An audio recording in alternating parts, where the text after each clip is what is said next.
Hey guys, what's up and welcome back to my channel. Long time no see, but I am back, and I am back with a video that was suggested from one of you all.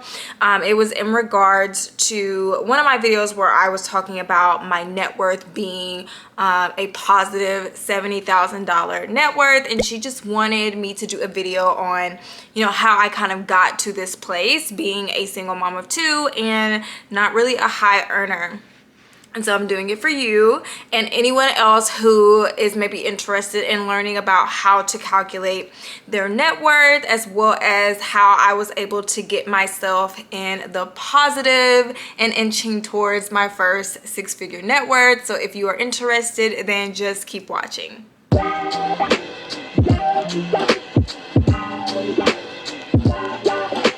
All right, so first things first, what is a net worth? And I really did not comprehend what a net worth was until like 2 years into my debt-free journey, and I will talk about why I did not care to really learn what it was later on in the video.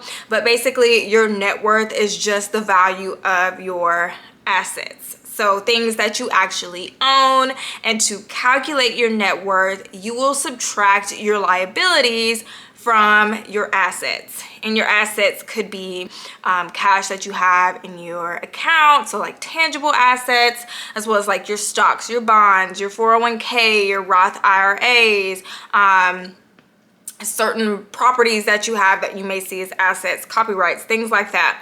And then your liabilities will be those things that are taking from you. So some people see homes as an asset, some people see homes as a liability. Just depending on which way your perception of things goes, you will add it in or subtract it out.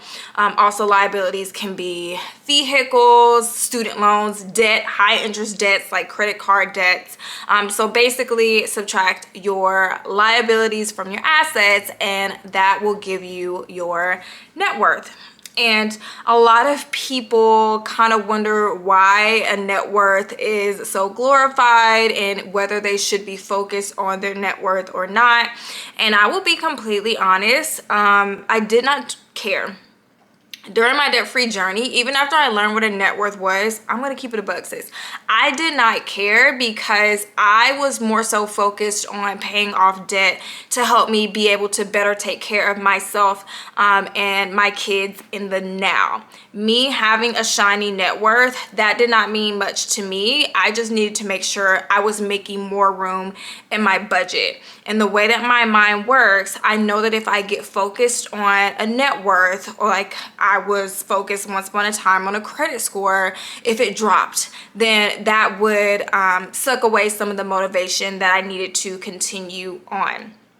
A net worth, now it can give you a good idea of kind of where you can tighten up. It can give you a good idea as to, it's a good indicator if you're living above your means or not. Basically, you don't want more liabilities than you do assets, and I feel like that is the truth for most people.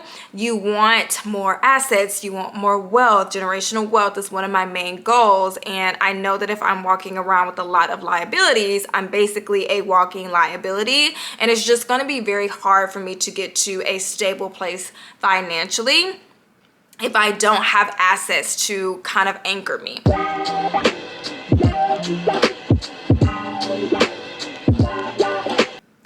All right, so let's talk about how I got to a positive $70,000 plus net worth.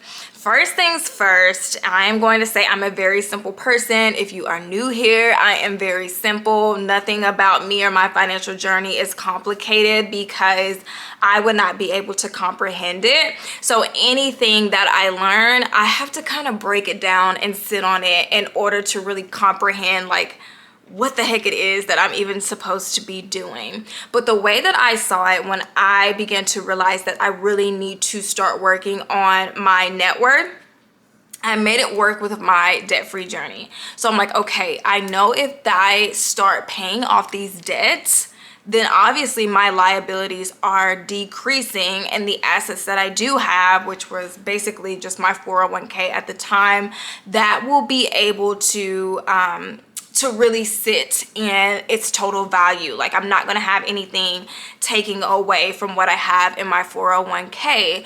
And so I basically focus on my debt-free journey. Point blank period. There's not really much to say about it. I focus on debt.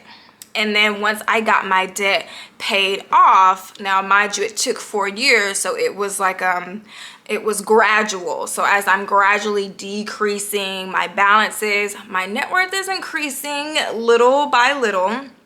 And then after I paid off all of my debt, I no longer have anything that's taking from my assets. And then by the time I was debt free, which that was in 2020, I had started to invest. So I had single stocks that I had invested in around 2019. I started with Apple and Starbucks because those were two companies that I liked, that I used, and that I understood. And so I had stocks. I had a couple of shares in each stock, and then I had my 401k and my daughter's 529 plan.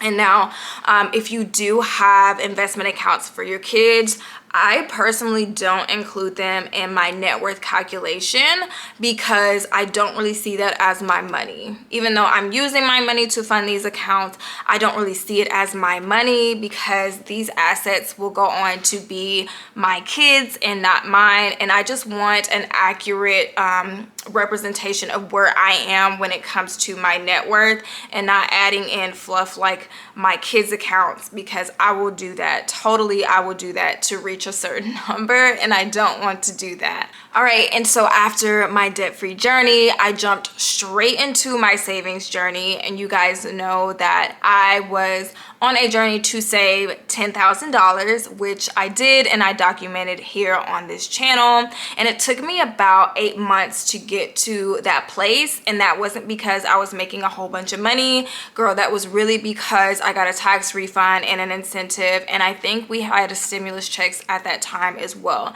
And so I did have extra sources of income, or lump sums of money to help me out. That is something that I will never hide on this channel because it played a huge role in my debt-free journey and my savings journey as well. And so I got to that $10,000, and so that $10,000 is also part of my net worth calculation.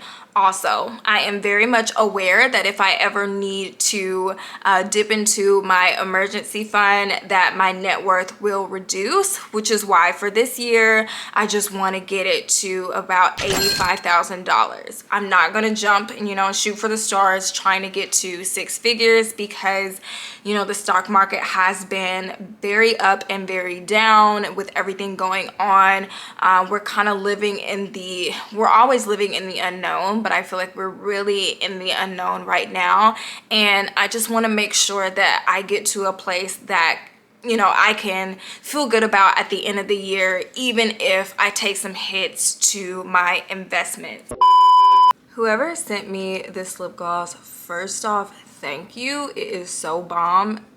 It is from C.O. Bigelow, but it is bomb, and I've been wearing it every single day. So if that was you, thank you. So with the debt being gone, my savings account to $10,000. I'm still investing in my 401k through my employer at this time. And so since I don't have any debt payments and I'm also done with my savings, I started gradually increasing my 401k contributions. And so I think I'm at 8% right now. So 8% is being transferred over to my 401k from each paycheck. So that really helped me to kind of rack up the numbers. And also I opened up my Roth IRA. So I opened up a Roth IRA last year and I got it to about $2,000. And right now it is March 14th and I am at a little over $3,000. And so this is also contributing to my net worth also. So the bulk of my net worth is my 401k. and then I have my savings, and then I have my Roth IRA and my single stock investments. And so all of these together make up a little over $70,000, which you will see here on the screen, kind of where I am with that right now currently. Now, I have not gone in to recalculate my net worth. Obviously, I will for this video, but I just try not to focus so much on the numbers and watch it go up and down, because there's really nothing I can do about it. I'm a long-term investor, and I'm just going to ride out the waves. It literally makes no sense in my mind for me to sit and watch my accounts rise and fall constantly if I'm not going to pull the money out anyway. But that pretty much sums up how I got my net worth to a positive $70,000. As you can see, it's pretty straightforward. The main ingredients, I will say, is a little bit of knowledge and patience. So you're going to need a hell of a lot of patience and a sprinkle of knowledge, but take it one step at a time to keep you from getting super overwhelmed. Like I said, I made my net worth journey part of my debt-free journey. I was just focused on paying off these debts because the payments were eating me alive. And so that lowered and then completely got rid of my liabilities. And then I started to go to asset building. So going from debt to my emergency fund, and then more into the investing side of the personal finance world. So hopefully this was super interesting for you guys. If it was not, I am sorry, but it's really basic and really straightforward if you make it basic and straightforward. If you have any other video suggestions, definitely leave them down below, and I will catch you all in the next one.